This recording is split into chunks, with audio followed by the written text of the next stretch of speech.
మహిమ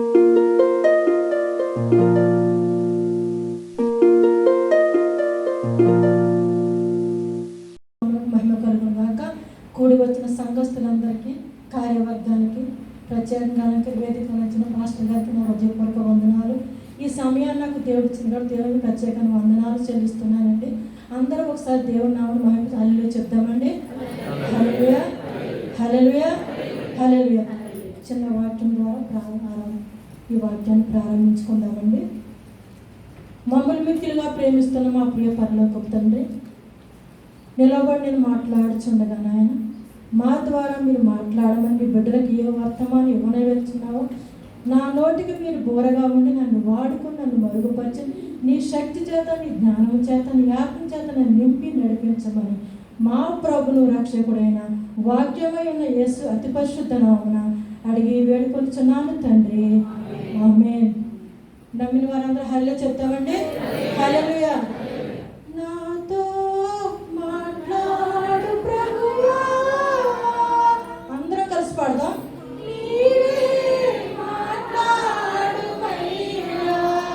అందరూ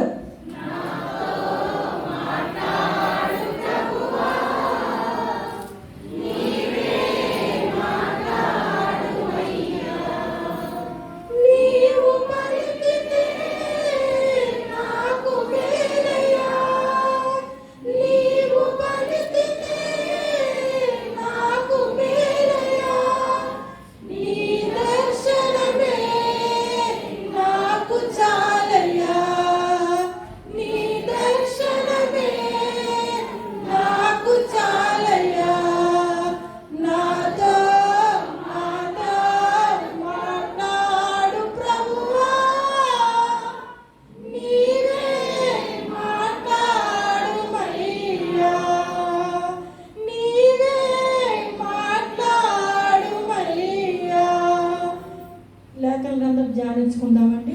మొదటిగా కీర్తన రాసిన 65వ అధ్యాయము 2వ వచనం అండి. ప్రార్థన ఆలకించువాడా, సర్వశరీరుని యొద్దకు వదిలిన దేవుని వాక్యము సెలవిస్తుంది. మన దేవుడు ఏంటండి? మన దేవుడు ఏమిటండి? ప్రార్థన ఆలకించే దేవుడండి. దీనుడు మొర్రపెట్టగా యెహోవా ఆలకించును.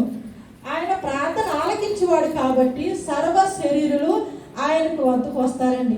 ఆయనకు ప్రత్యేకమైన పేరు ఉన్నదండి. ఆ పేరు ఏంటో తెలుసా అండి మీకు? ప్రార్థన ఆలకించువాడా.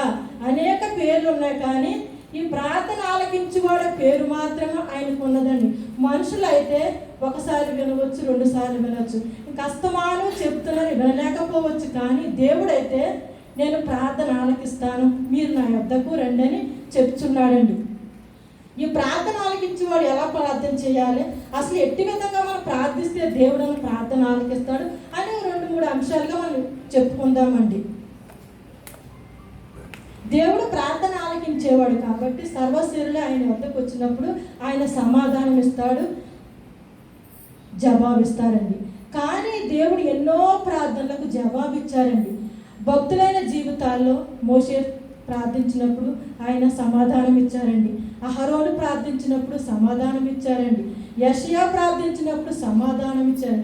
ఆ ప్రార్థన మనం ఇప్పుడు చేసినప్పుడు కూడా ఆ ప్రార్థన కూడా దేవుడు మనకు సమాధానం ఇస్తున్నారండి. అంటే ఎందుకంటే ప్రార్థన ఆలకించేవాడు దేవుడు ఒక్కడే మాత్రమే కాబట్టి ప్రార్థన ఆలకించినవాడు ప్రార్థన చేస్తున్నాం. కానీ నేటి సమాజంలో క్రైస్తవ విశ్వాస జీవితంలో మనం ఎన్నో సంవత్సరాలుగా దేవుని సన్నిధానం వెళ్ళి ప్రార్థించిన మన ప్రార్థనకు సమాధానం రాకపోవడానికి కారణం ఏంటి, అసలు ప్రార్థనకు జవాబు పొందకపోవడానికి కారణం ఏంటని తెలుసుకుందాం. 2-3 అంశాల ద్వారా తెలుసుకుందామండి. ఒకటిగా ప్రార్థనకు సమాధానం వచ్చేది ఏంటంటే కన్నీరు ప్రార్థన చేయాలండి. ఉపవాసం ఉండి ప్రార్థన చేయాలి. విసుగక నిత్యము ప్రార్థన చేయాలండి. ఎడతెగక నిత్యము ప్రార్థన చేయాలండి. ఒకవేళ మన బలహీనతలు, మన లోపాలు సరిచేసుకుని ప్రభువా నేను ఈ బలహీనతలో ఉన్నాను, ఈ లోపంలో నాలో ఉన్నాయని సరిచేసుకొని దేవుని సన్నిధిలో ఎలా ప్రార్థించాలి, యుక్తముగా ఎలా ప్రార్థన చేస్తే దేవుడు ఆలకిస్తాడు అనే ఉద్దేశం కలిగి దేవుని సన్నిధికి వచ్చి మనం ప్రార్థన చేస్తే ఆ ప్రార్థన దేవుడు తప్పగా ఆలకిస్తాడు. నమ్మిన వారందరూ హల్లెలూయా చెప్దామండి. మన దేవుడు ఏంటండి? మన దేవుడు ఎవరండి? మన దేవుడు ఎవరండి? గట్టిగా చెప్తామండి. ప్రార్థన ఆలకించేవాడు. నీకు ఏ శ్రమైనా కావచ్చు, ఏ కష్టమైనా కావచ్చు, ఏదైనా కావచ్చు, కానీ దేవుని సన్నిధానంకి వచ్చి మనం ప్రార్థించినప్పుడు దేవుడు ప్రార్థన ఆలకించే దేవుడు. ఈయన పేరు మాత్రం ఉందండి, ప్రార్థన ఆలకించేవాడే. ఆ పేరు మనం దేవుని సన్నిధికి వచ్చిన, ప్రభువా నీ పేరు పెట్టున్నావు కదా, మేము వచ్చి ప్రార్థించాము, మా ప్రార్థన ఎందుకు ఎనవని డిమాండ్ చేసే అధికారం కూడా మనకి ఇచ్చి ఉన్నాడు. ఎందుకంటే ఆయన ప్రత్యేకించబడి ఉన్నవాడు, ప్రార్థన ఆలకించేవాడు. క్రైస్తవ జీవితాల్లో స్త్రీలైన వారు మనం ఎక్కువగా ఏం చేయాలండి? ప్రార్థన చేస్తే మన సంఘములు వృద్ధిలోకి వస్తాయండి, సంఘాలు వృద్ధిలోకి వస్తాయండి. మరి ముఖ్యంగా కుటుంబాలు కూడా మన ద్వారా కట్టబడతాయండి. మన బిడ్డలైన వారు, మన భర్తలైన వారు ఆశీర్వదించబడతారండి. మన బిడ్డలైన రాజుల వద్ద, పరిపాలన చేయే వారి వద్ద నిలబడి వారి ఉద్యోగాలు చేస్తారు. ఎందుకంటే ప్రార్థన పరిస్థితులు మారుస్తుంది కాబట్టి మన ప్రార్థన ఎందు ఆసక్తి కలిగి, పట్టుదల కలిగి, స్త్రీలైన వారు మాత్రమే కాదు, పురుషులైన వారు కూడాను అని వాక్యం చెప్పుచున్నదండి. ప్రార్థన ఆలకించేవాడా, మేము నీ సన్నిధికి వచ్చి ఉన్నాము, ప్రార్థన ఆలకించని ప్రార్థన చేస్తే మన తప్పిదములు ఒప్పుకొని, మన బలహీనతలు ఒప్పుకొని ప్రార్థించినప్పుడు దేవుడు తప్పక ఆలకిస్తాడు, దానికి జవాబిస్తాడు. కానీ నేటి క్రైస్తవ సమాజ జీవితంలో విశ్వాసులైన వారు చాలామంది అండి, మేము ఎన్నో సంవత్సరాలుగా దేవుని సన్నిధానం పెడుచున్నాము, ఎన్నో నెలలుగా దేవుని సన్నిధానం పెడుచున్నాము, మా ప్రార్థనకు సమాధానం లేదు, మా ప్రార్థనకు పరిష్కారమే లేదా అని ప్రభుని అడిగినప్పుడు ప్రభు ఏం చెప్తున్నాడు? మీలో లోపాలు సరి చేసుకుని నా సన్నిధికి వచ్చి ప్రార్థించండి, నేను తప్పక ఆలకిస్తాను. ప్రార్థన కోసం అంశాలు కూడా చెప్పుకుందామండి. సామెతలు 28వ అధ్యాయం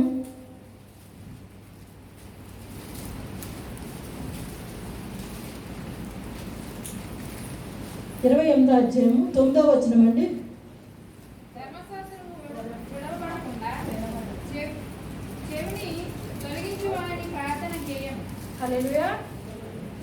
ధర్మశాస్త్రం వినబడకుండా చెవిని తొలగించుకొని వాని ప్రార్థన. చెప్పండి అందరూ, ధర్మశాస్త్రము వినకుండా చెవిని తొలగించుకొని వాని ప్రార్థన వేహము. దేవుడు ఏం చెప్తున్నాడు? మన సన్నిధానానికి వస్తున్నామంటేనంటండి దేవుని ధర్మశాస్త్రం వినట్లేదంటండి. మన దేవుని సన్నిధానంలో ప్రార్థన చేస్తున్నామంటే కానీ ధర్మశాస్త్రం వింటా లేదంటండి, దేవుని వాక్యము చదువుతా లేదంటండి, దేవుని ధర్మశాస్త్రం వింటా లేదంటండి. అందుని బట్టి దేవుడు ఏమంటాడంటే ధర్మశాస్త్రం వినకుండా చెవిని తొలగించుకొని వాని ప్రార్థన హేయము. అంటే మనం ఏమి చేయాలంటే అండి చెప్పండి, ధర్మశాస్త్రం వినకుండా మనం ప్రార్థన చేస్తున్నాం కాబట్టి సహోదరులకి ప్రార్థనకు జవాబు రావటం లేదండి. అందు నిమిత్తం దేవుడు ఈ ఉదయ కాలంలో మనతో దేవుడు మాట్లాడుతున్నాడంటే మన దేవుని సన్నిధికి వచ్చి ధర్మశాస్త్రాన్ని వినాలండి. ఎవరైనా వినకుండా చెవిని పక్కన పెట్టుకుని వెళ్ళిపోతూ ఉంటే వారు ఎంత కాలము దేవుని సన్నిధికి వచ్చినా ప్రార్థించినా వ్యర్థము. దేవుడు ఫస్ట్ ఏం చెప్పాడు మనకి? ప్రార్థన ఆలకించువాడా సర్వశైలి ఎద్దకు వస్తారు దేవుడే చెప్తున్నాడు. మళ్ళా దేవుడు మనకు ఒక కండిషన్ కూడా పెట్టి ఉన్నాడు. ఏంటంటే ధర్మశాస్త్రం వినబడకుండా చెవిని తొలగించుకొని వారి ప్రార్థన హేయము. అంటే మన దేవుని సన్నిధానంకి వస్తున్నామండి, పాటలు పాడుచున్నాము, ఆరాధన చేస్తున్నాము, సన్నిధి క్రమాలు చేస్తున్నాము, ఎంతో గొప్పవారిగా ఉంటున్నాము. కానీ దేవుని వాక్యము చెప్పినప్పుడు మన చెవిని మూసుకొని వెళ్ళిపోతూ ఉంటున్నాం. అటువంటి వారి ప్రార్థన అంగీకరిస్తాడండి దేవుడు? చెప్పండి, అటువంటి ప్రార్థన అంగీకరిస్తాడా? అటువంటి ప్రార్థనకు సమాధానము రాదు. ఎందుకంటే మనం ఆయన సన్నిధికి వచ్చి ఆరాధన చేసి ఆయన సన్నిధిలో మోకరించి ప్రార్థన చేసినప్పుడు దేవతాసులు మన కొరకు వాక్యం సిద్ధపడి చెప్పుచున్నప్పుడు మన వాక్యము చెవిబడి వినబడిలా వినాలంటే అండి, వినబడకుండా మన పనులు మనం చేసుకుంటూ చెప్తున్నారులే, వెళ్ళిపోతున్నారులే, వస్తున్నారని మనం నిష్ప్రయోజనంగా మాట్లాడితే అది మన ప్రార్థన దేవుడు వినడం ఖచ్చితంగా చెప్తున్నాడు. వాక్యము ప్రార్థన అనేది మన జీవితంలో రెండు ముఖ్యాంశాలండి. క్రైస్తవ జీవితానికి వాక్యము ప్రార్థన. ఒక పక్షికి రెండు రెక్కలు ఎలాగూ ఉంటాయో అలాగే నేటి క్రైస్తవ విశ్వాస జీవితంలో మనిషికి ప్రార్థన వాక్యము రెండు సమానంగా బ్యాలెన్స్గా ఉండాలండి. లేకపోతే అది కష్టం. ఒక రెక్కుంటే పక్షి ఎగురుతుందండి మన లోకంలో? ఎగరలేదు. కాబట్టి క్రైస్తవ పక్షి అయితే ఎగరవచ్చేమో, కానీ మన క్రైస్తవ జీవితంలో ప్రార్థన వాక్యం లేకపోతే మన విశ్వాస జీవితంలో మనం ముందుకు సాగలేము. ఎందుకంటే మనం వచ్చిందో ప్రార్థించడానికి, వాక్యం వినడానికి. మన వాక్యం వినకుండా ప్రార్థన చేయకుండా ఉపయోగం ఏమిటి? అలా కాకుండా దేవుని సన్నిధికి వచ్చి క్రైస్తవ విశ్వాస జీవితంలో ప్రార్థన వాక్యము సమానంగా ఉండాలని. ఈ రెండు సమానంగా లేకపోతే నా జీవితంలో కార్యాలు జరగవండి. కార్యాలు జరగాలంటే ఏం చేయాలి? మనం మొదటగా వాక్యం చదవాలి, ప్రార్థించాలి, వాక్యాన్ని ధ్యానించాలి. ఒకవేళ నాకు చదువు రాదని అంటే ఈరోజు ఇంటర్నెట్లో బోల్డెన్ మొబైల్స్ వచ్చాయి. దాని ద్వారా మనం అనేక విధాలుగా మనం చూస్తున్నాం. మనకు లెక్కకు మించిన వాటిని చూస్తున్నాము. కనీసం బైబుల్ కొంతమంది చదవరండి. ఏ వాక్యం ఎక్కడం కొన్ని సంవత్సరాలుగా దేవుని సన్నిధికి వచ్చు వెళుతున్నారు. దానియేలు గ్రంథం అంటే ప్రకటన గ్రంథం తీస్తారండి. మరి ముఖ్యంగా స్త్రీలైన వారు. ఎందుకంటే స్త్రీలంటే సమాజానికి వెన్నుముక, సంఘానికి వెన్నుముక, కుటుంబానికి గొప్ప బాధ్యత గల స్త్రీ. దానియేలు గ్రంథం అంటే ప్రకటన గ్రంథం నిలుపుతారు. ఎందుకంటే వారికి ఇక్కడికి వచ్చినప్పుడు బైబిల్ తిరుపుకొని బ్యాగ్లో పెట్టుకొని భద్రంగా తెచ్చుకుంటారండి. మళ్ళా ఇంటికి వెళ్ళిపోయి షెల్ఫ్లో పెట్టేసి మళ్ళా పనులు అలా కాకుండా మనం ఇచ్చే జీవితంలో ప్రార్థన ఎంత చేస్తున్నామో అంత వాక్యము ధ్యానించాలి. వాక్యం ఎంత చదువుతున్నామో అంతగానో ప్రార్థన చేయాలి. ఈ రెండు బ్యాలెన్స్గా ఉన్నప్పుడు అప్పుడు దేవుడిని ప్రార్థన ఆలకిస్తాడు. కాబట్టి మన ప్రార్థనకు సమాధానం రాకపోవడానికి కారణం ఏంటంటే నీ దగ్గర వాక్యం ఉంది కానీ ప్రార్థన లేదు, ప్రార్థన ఉన్నది కానీ వాక్యం లేదు. ఈ రెండు కలిసి చేసినప్పుడు నువ్వు కొన్ని సంవత్సరాలుగా రావక్కరు దేవుని సన్నిధి. ప్రభువా, ఈ రోజు నుంచి నేను 10 నిమిషాలు వాక్యం చదువుతున్నాను, రేపటి నుంచి అదే నిమిషాల్లో ప్రార్థన చేస్తాను. ఒకరోజు మన అంతస్తు ఎదగాలండి, దిగజారిపోకూడదు. దేవుని విషయంలో, లోక విషయంలో అనేక విషయాలు మనం ఎదిగిపోతూ ఉంటున్నాము. కానీ ప్రార్థన విషయంలో కానీ దేవుని కార్యాల విషయంలో కానీ మరి ఎక్కడ వేసిన గొంగలి అక్కడే అలాగే చెప్పుతూనే పోతున్నారు దైవ సేవకులు కానీ దైవ సేవకులు కానీ. మన మాట చెవని పెట్టేస్తున్నారు. మొదటిగా ఏం చేయాలండి? మనం ధర్మశాస్త్రము వినాలి. ధర్మశాస్త్రం వినకుండా చెవి తొలగించబడమని ప్రార్థన. మన దేవుని సన్నిధికి వచ్చి ధర్మశాస్త్రం విని అప్పుడు మనం ప్రార్థన చేసినప్పుడు మన జీవితంలో కార్యాలు జరగడం మొదలు పెడతాయి. మొదటిగా ఏం చెప్పుకున్నామండి? ధర్మశాస్త్రము వినాలి, చదవాలి, ధ్యానించే వారంగా ఉండాలి, పఠించే వారముగా ఉండాలండి. రెండవదిగా జకర్యా గ్రంథము 7వ అధ్యాయము చదువు. అందరూ భయపడుతున్న స్త్రీలైన వారు మరి ముఖ్యంగా ఇక్కడి నుంచి అయినా సరే ఏ వాక్యం ఎక్కడ ఉన్నది, ఏ గ్రంథం ఎక్కడ ఉన్నదని మనం అబ్జర్వేషన్ చేసుకుంటూ దేవుని సన్నిధికి వచ్చి నెలుకొని దేవుని సన్నిధిలో మనం లోబడి ఉందామండి. దేవుడు ఈ వాక్యం ద్వారా మనతో మాట్లాడుతున్నాడేమో ఈ మధ్యాహ్న కాల సమయం. జకర్యా గ్రంథము 7వ అధ్యాయం 8వ వచనం. మరియు యెహోవా వాక్కు జకర్యాకు ప్రత్యక్షమై సెలవిచ్చినది ఏమనగా,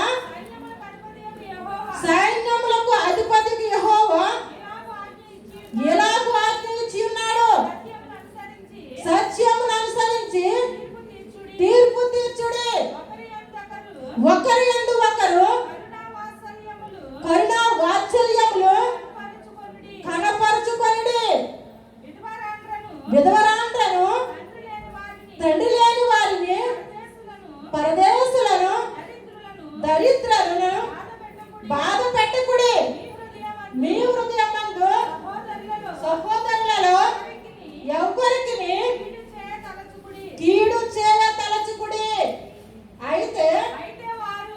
అయితే వారు ఆలకింపనల్లక మూర్ఖులై వినకుండా చెవులు మూసుకొని.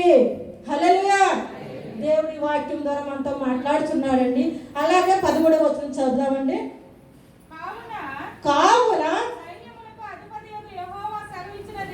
సైన్యములకు అధిపతిగా సెలవిచ్చినది ఏమనగా, నేను పిలిచినప్పుడు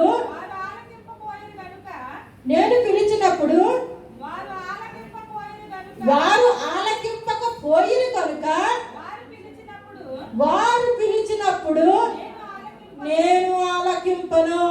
దేవుడు మనతో ఏం మాట్లాడుతున్నాడంటే చూడండి, బెదవరాళ్ళని బాధ పెట్టకండి, దిక్కులేని వారిని బాధ పెట్టకండి, అన్యాయంగా నడుచుకోవద్దండి, న్యాయంగా ఉండండి, యథార్థంగా ఉండండి, ధర్మశాస్త్రాన్ని ధ్యానించండి అని దేవుడు తన ప్రవక్తల ద్వారా పూర్వకాలం ముందే మనకు పంపించి ఉన్నారండి.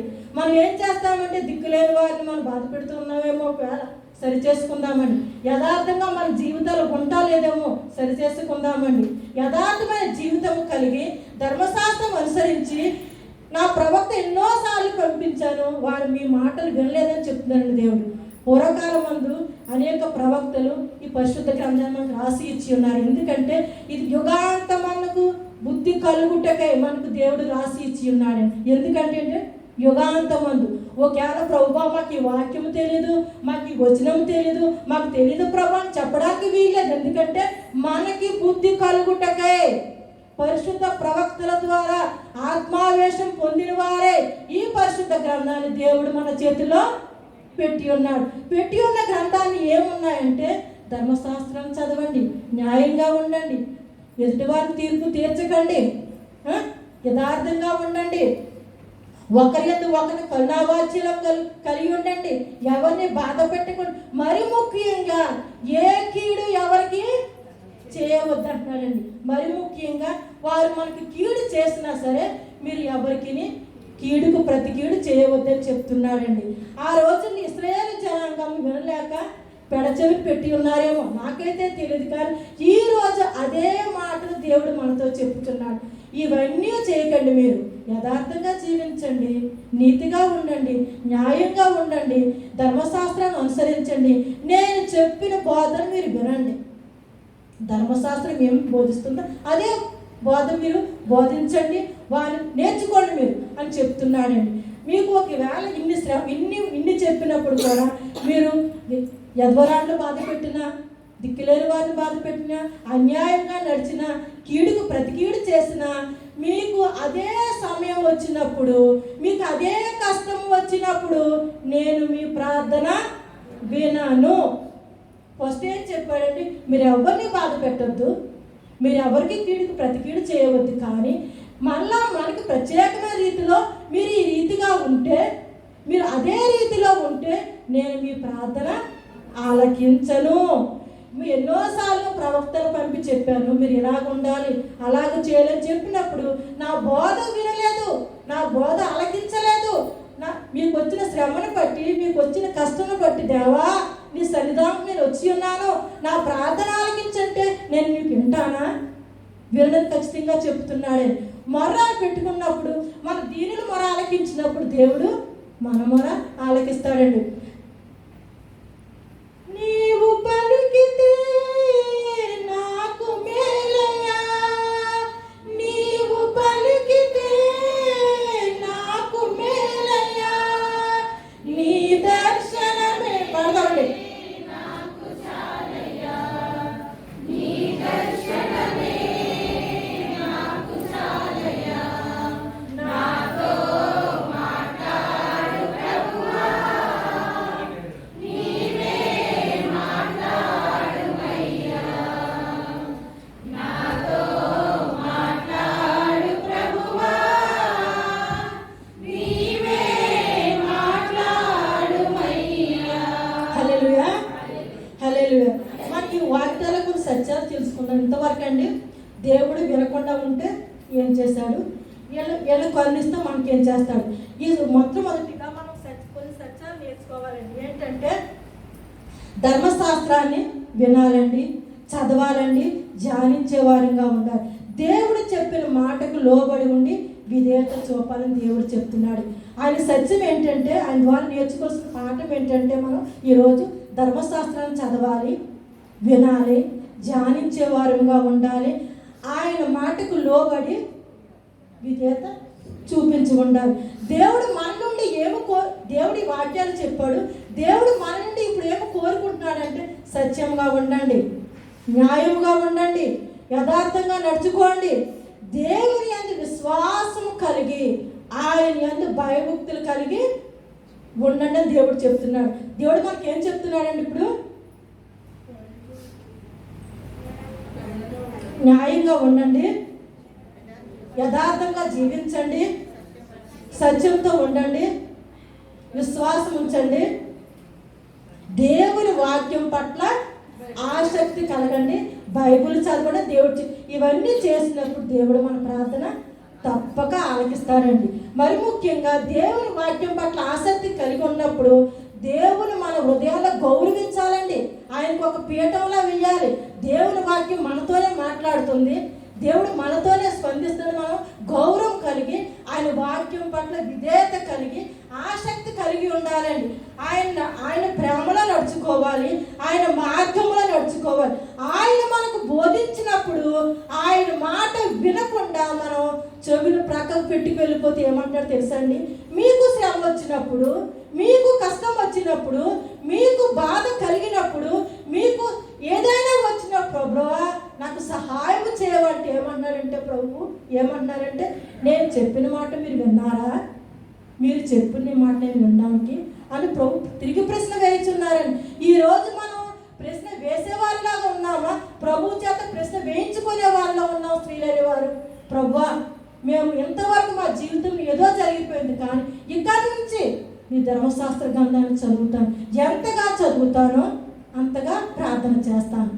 మొదటిగా మన స్త్రీలైన వారు ఏం చేయాలంటే, ఎంతగా ప్రార్థన చేయాలో అంతగా ధర్మశాస్త్రాన్ని చదివినప్పుడు కానీ, ప్రార్థన చేసినప్పుడు కానీ దేవుడు మన పట్ల మన ప్రార్థన ఆలకిస్తాడు. రెండవదిగా నీతిగా ఉండాలి, న్యాయంగా ఉండాలి, యథార్థముగా ఉండాలి, దేవుని యందు భయభక్తులు కలిగి ఆయనకు లోబడి ఆయన మాట వినినప్పుడు మన ప్రార్థన ఆలకిస్తాడు. అటువంటి ప్రార్థన మనం అందరం చేయగల కృపలు ఇస్తాడండి. ఎందుకంటే ముందు ఒక అడుగు ముందు వేస్తే దేవుడు మనం ఇంకో అడుగు ముందుకు వేయడం నడిపిస్తాడు. మనం ఒక అడుగు వెనక వేసామనుకో సాతాడు ఇంకో అడుగు లాగుతాడు. అట్టి వారిగా మనం ఉండకుండాను స్త్రీలైన వారు ధర్మశాస్త్రాన్ని చదవాలి, పఠించాలి, ధ్యానించాలి. ఆయన పిలిచినప్పుడు మనం వినాలి, ఆయన మాటకు లోబడాలి. ఆనాడు పూర్వ ప్రవక్తల చేత ఏం చెప్పాడండి దేవుడు? న్యాయంగా అనుసరించండి, నీతిగా చెప్పినప్పుడు వాళ్ళు వినలేదు ఇశ్రాయేలు జనాంగం. ఈనాడైతే మన దేవుని వాక్యం ద్వారా మాట్లాడుతున్నాడు, ఆ వాక్యాన్ని మనం ముందు ఉంచాడు. కాబట్టి మీరు నీతిగా ఉండండి, న్యాయంగా ఉండండి, యథార్థంగా జీవించండి. నేను పిలిచినప్పుడు మీరు మీ మాట వింటాను. అదే మీరు ఏమీ చేయకుండాను మీరు కష్టంలో ఉన్నప్పుడు నేను మాత్రము మీ మొర కానీ మీ ప్రార్థన కానీ నేను వినను, మీకు సమాధానం రాదని చెప్తున్నాడు. 2 ఛాన్స్లు మనకే పెట్టి ఉన్నారు. జీవాన్ని కోరుకోమని చెప్పి ఉన్నాడు, మరణాన్ని కోరుకోమని చెప్పి ఉన్నాడు. కానీ దేవుడు మన పట్ల కృప కలిగిన వాడు కాబట్టి మేలైనదంటే జీవాన్నే కోరుకొని పెట్టాలని చెప్తున్నాడు. ఎంత గొప్ప దేవుడు చూడండి. దేవుని నామాన్ని మహిమ కలుగుగాక. నమ్మిన వారందరూ దేవుని నామాన్ని మనం చెప్తామండి. హల్లెలూయా, హల్లెలూయా. మన జీవాన్నే కోరుకొని ఆ మహిమ మార్గంలో ప్రవేశిద్దామండి. మొదటిగా దేవుని వాక్యాన్ని చదవాలండి. రెండవదిగా ఆయన మాట విని ఆయనకు లోబడి ఉండాలి. మూడవదిగా సామెతల గ్రంథము 21వ అధ్యాయము 13వ వచనం అండి.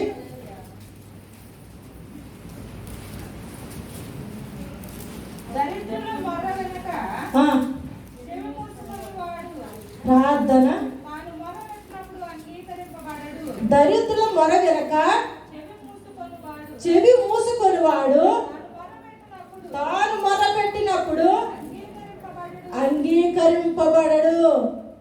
ఎవరైనా మన పక్కన దీనులైన వారు ఉన్నారనుకోండి, ఎవరైనా శ్రమలో ఉన్నవారు అనుకోండి, వారు మన దగ్గరికి వచ్చి మేము దీనదరిద్రంలో ఉన్నాము, మాకు సహాయం చేయమన్నప్పుడు మనం ఏం చేయాలండి? అసలు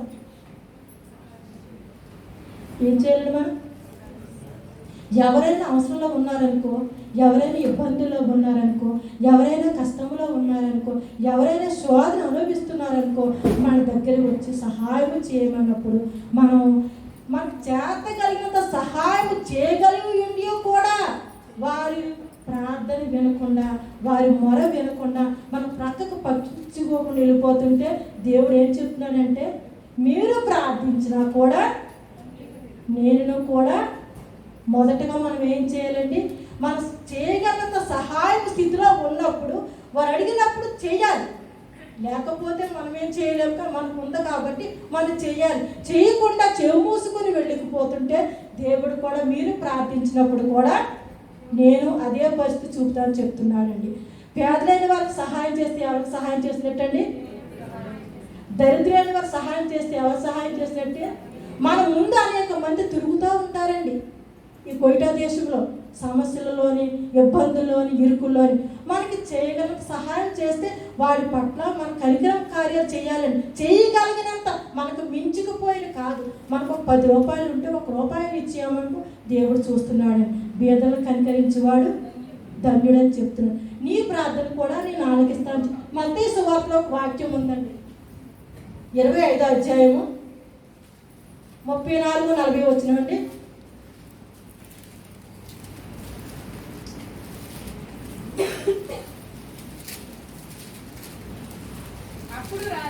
అప్పుడు రాజు తన కుడివైపున ఉన్నవారిని చూచి, నా తండ్రి చేత ఆశీర్వదింపబడిన వారులారా రండి, లోకము పుట్టినది మొదలుకొని మీ కొరకు సిద్ధపరిచిన రాజ్యము స్వతంత్రించుకొనుడి.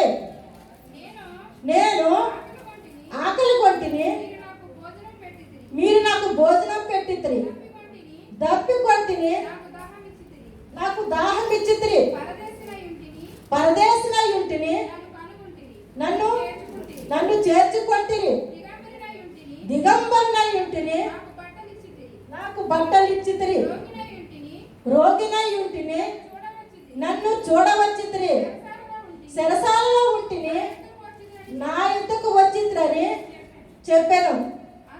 అందుకు మీరు ఆపండి సిస్టర్ గారు. దేవుడు తండ్రి చేత ఆశీర్వదింపబడిన వారులారా లోనికి రండి, లోకం పుట్టినది మొదలుకొని మీ కొరకు సిద్ధపరిచిన రాజ్యము స్వతంత్రించుకోండి అని దేవుడు చెప్తున్నాడు. ఎడమవైపున మేకలు ఉన్నాయండి, కుడివైపున గొర్రెలు ఉన్నాయి. ప్రభువా అని ప్రభువా పిలుస్తున్నారండి. నా తండ్రి చేత ఆశీర్వదింపబడిన వారులారా లోకం పుట్టినది మొదలుకొని మీ కొరకు సిద్ధపరిచిన రాజ్యము స్వతంత్రించుకోండి. నేను ఆకలి కొంటిని, మీరు నాకు భోజనం పెట్టితిరి, దప్పికొంటిని, నాకు దాహం ఇచ్చితిరి, పరదేశినై ఉంటిని, నన్ను చేర్చుకొంటిరి, దిగంబరినై ఉంటిని, నాకు బట్టలు ఇచ్చితిరి, రోగినై ఉంటిని, నన్ను చూడవచ్చితిరి, చెరసాలలో ఉంటిని, నా యొద్దకు వచ్చితిరి అని చెప్పుదురు. ప్రభువారు మన ముందు ఇలాంటి వారిని అనేక మంది మన ముందు ఉంచుతూ ఉంటారండి. అలాంటి మనం ఏం చేయాలంటే మన వారికి సహాయం చేయాలండి. ఎవరైనా దీనదశలో ఉన్నప్పుడు మనం జ్ఞాపకం చేసుకోవాలండి. ఎవరైనా దరిద్ర దశలో ఉన్నప్పుడు మనం జ్ఞాపకం చేసుకున్నాం. అప్పుడు ప్రభువారు ఏమంటున్నారంటే చదవండి. అందుకు నీతిమంతులు ప్రభువా ఎప్పుడు నీవు ఆకలి కొని ఉండిటైనను చూచి నీకు ఆహారం ఇచ్చితివి, నీవు దప్పికొని ఉండుట చూచి ఎప్పుడు దాహం ఇచ్చితివి, ఎప్పుడు పరదేశివై ఉండుట చూచి నిన్ను చేర్చుకొంటిమి, దిగంబరవై ఉండుట చూచి బట్టలు ఇచ్చితిమి, ఎప్పుడే రోగివై ఉండుటను చెరసాలలో ఉండుటవనెను చూచి నీ వద్దకు వచ్చితమని ఆయన అడిగెదరు. అందుకు రాజు మిక్కిలి అల్పులైన ఈ నా సహోదరులలో ఒకనికి మీరు చేసితిరి కనుక నాకు చేసితిరని నిశ్చయంగా మీతో చెప్పుచున్నాను వారితో. హల్లెలూయా. దేవుడు చూడండి, ప్రభువా నువ్వు ఎప్పుడు ఆకలి కొని ఉన్నావు, ప్రభువా నువ్వు ఎప్పుడు బట్ట లేకుండా ఉన్నావు, ప్రభువా నువ్వు ఎప్పుడు నువ్వు దప్పుకొని ఉంటున్నావు అని ప్రభువారు మనకు ప్రశ్న వేసినప్పుడు వారు ప్రభువారు అంటున్నారు, మిక్కిలి అల్పులైన ఈ నా సహోదరులకో ఒకరికి చేసితిరి కనుక నాకు చేసితిరని నిశ్చయముగా మీతో చెప్పుచున్నాను. ఈ పరలోక రాజ్యం మీకే స్వతంత్రించుకొని దేవుడు వాగ్దానం చేస్తున్నాడు. ఎవరికంటే ఇది మాట వాగ్దానము బీదలైన వారిని, దరిద్రులైన వారిని, వారిని కనికరించి వారి మాట విని వారికి సహాయం చేసినప్పుడు ఆ పరలోక రాజ్యంలో మనకి నిత్య స్థానం ఉందని దేవుడు చెప్తున్నాడండి. పేదలైన వారికి సహాయం చేస్తే అది దేవునికి చేసినట్లేండి. ఎప్పుడైనా పేదలైన వారు సహాయం చేయమని అడిగినప్పుడు మన చెవి పక్కకు పెట్టుకోకూడదండి, మన చేతులు ముడుచుకోకూడదు. ఉన్నంతలోనే మనం సహాయం చేయాలి. అది చేసిన కార్యము దేవుడు ఆకాశంలో చూసి నీ కార్యాలు చూసి ఇది నాకు చేస్తున్నారు నా బిడ్డలని దేవుడు హర్షించి ఆ పరలోక రాజ్యంలో నిత్య స్థానంలో నిన్ను నన్ను నిలబెట్టడానికి మంచి అవకాశం ఇచ్చి ఉన్నాడు. మొదటగా మనం ఏం చేయాలంటే ధర్మశాస్త్రం వినాలండి, చదవాలండి, పాటించాలి.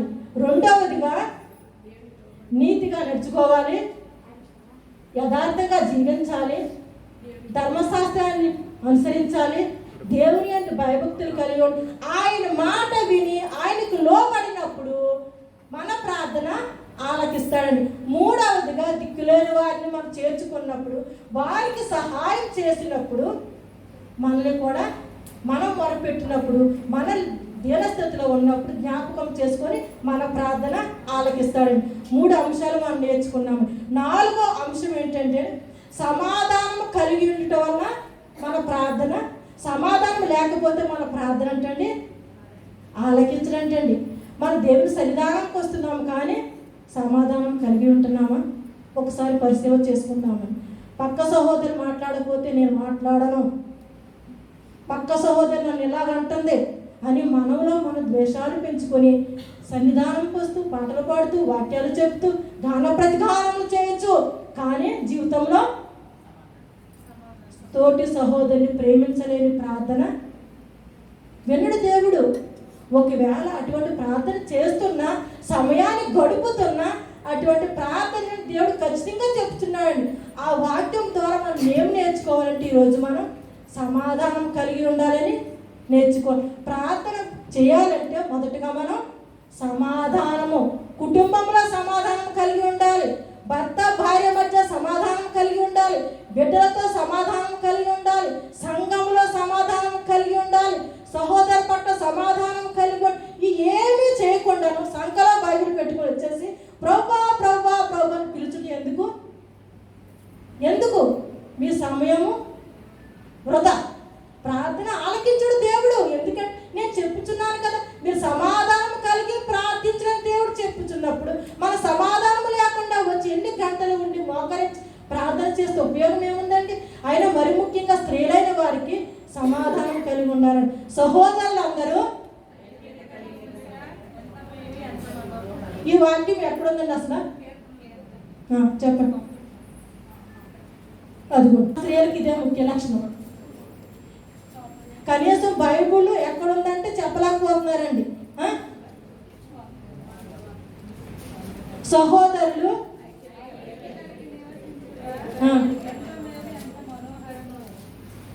చదవండి అమ్మా. సహోదరులు ఐక్యత కలిగి నివసించుట ఎంత మేలు, ఎంత మనోహరము. అతని తల మీద పోయబడి అహరోను గడ్డం మీదుగా కారి అంగీల అంచుల వరకు దిగజారిన పరిమళ తైలం వలె ఉండును. హల్లెలూయా.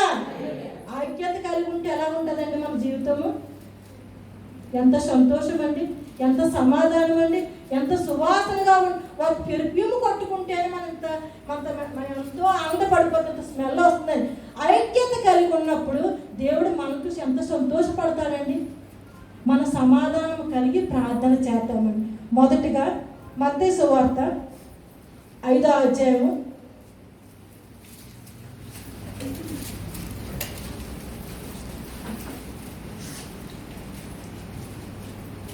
23వ వచనమండి. 5వ అధ్యాయం 23వ వచనం. కావున నీవు బలిపీఠం వద్ద అర్పణం అర్పించుచుండగా నీ మీద నీ సహోదరునికి విరోధం ఏమైనా కలదని అక్కడ నీకు జ్ఞాపకం వచ్చిన ఎడల అక్కడ బలిపీఠం ఎదుటనే నీ అర్పణ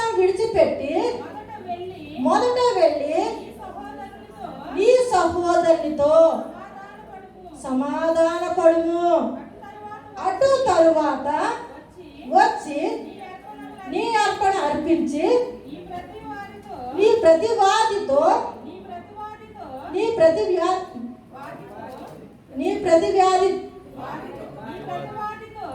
చెప్పండి. నీవును త్రోవలో ఉండగా త్వరగా సమాధానపడు. చాలండి సిస్టర్ గారు, దేవుడు మనకి ఏం చెప్తాడు? మనం ప్రార్థన వినాలంటే సమాధాన పడాలంటాడు.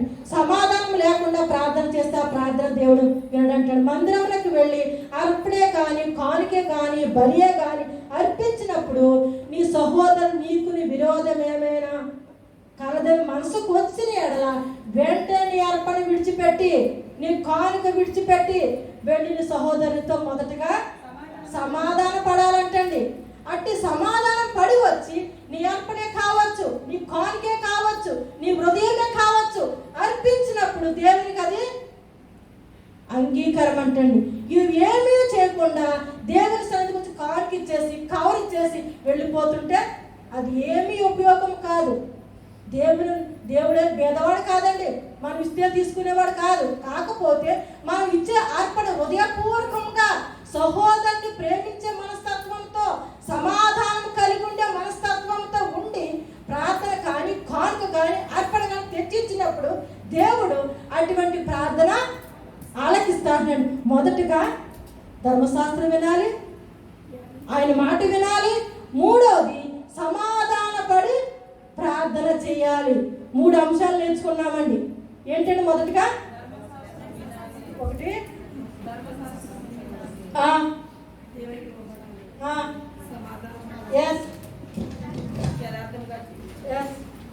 చెప్పండి. 4 చూద్దామండి. పేతురు రాసిన పత్రిక 3వ అధ్యాయము 10వ వచనం అండి.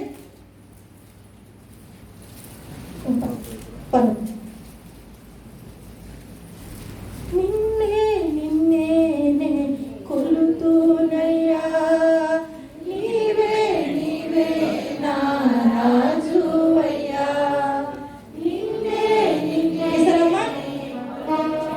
మొదటి పేతురు 3వ అధ్యాయం 10వ వచనం అండి. జీవమును ప్రేమించి మంచి దినములు చూడకోరువాడు చెడ్డదాన్ని పలుకకుండాను తన నాలుకను కపటపు మాటలు చెప్పకుండాను తన పెదవులను కాచుకొనవలెను. కీడు నుండి తొలగి మేలు చేయవలెను. సమాధానమును వెతికి దాన్ని వెంటాడవలెను. ప్రభు కన్నులు నీతిమంతుల మీదను ఆయన చెవులు వారి ప్రార్థనల వైపును ఉన్నవి.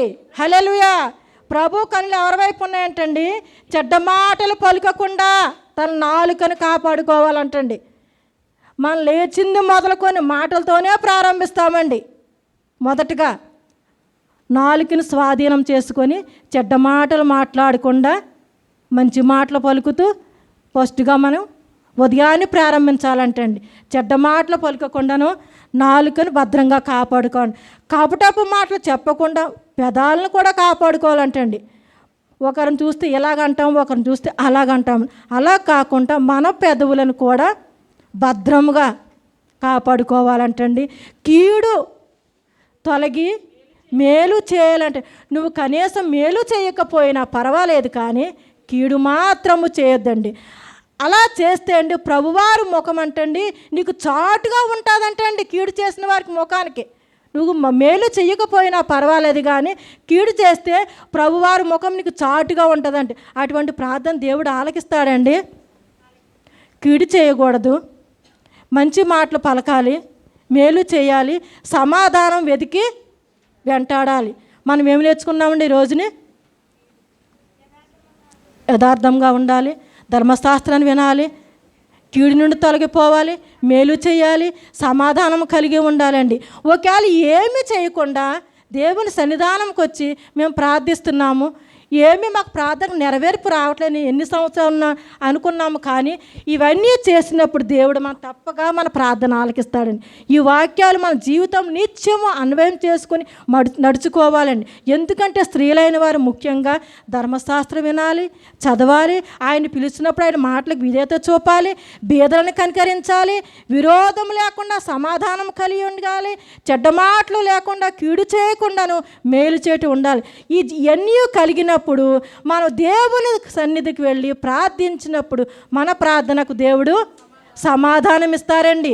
మన కన్నీటిని దేవుడు తుడుస్తాడు, మన వేదన దేవుడు చూస్తాడు. ఏమీ చేయకుండా బైబిల్ పట్టుకొచ్చి ప్రభువా ప్రభువా అని పిలుచడం మాత్రం ఏమాత్రం ఉపయోగము.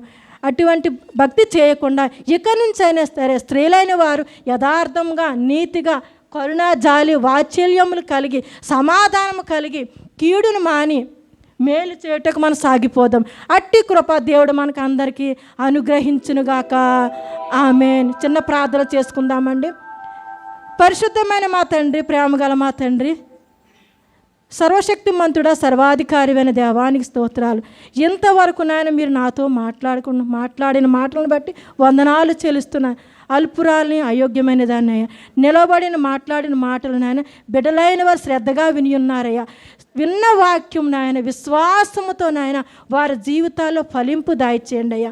వినుట వలన విశ్వాసం కలుగుదని చెప్పిన మా ప్రభా, విన్న వాక్యం విడిచిపెట్టకుండాను 30 దంతులుగాను 60 దంతులుగాను 100 అంతలుగాను బిడ్డలు ఫలించి సంఘములో సమాజంలో కుటుంబంలో వర్ధిల్లు కృపను దాయిచేయమని వాక్యంగా దిగివచ్చి వేసిన మా ప్రభును రక్షకుడైన యేసు పరిశుద్ధ నామమున అడిగి వేడుకొనుచున్నాము తండ్రి. ఆమేన్. ఆమేన్.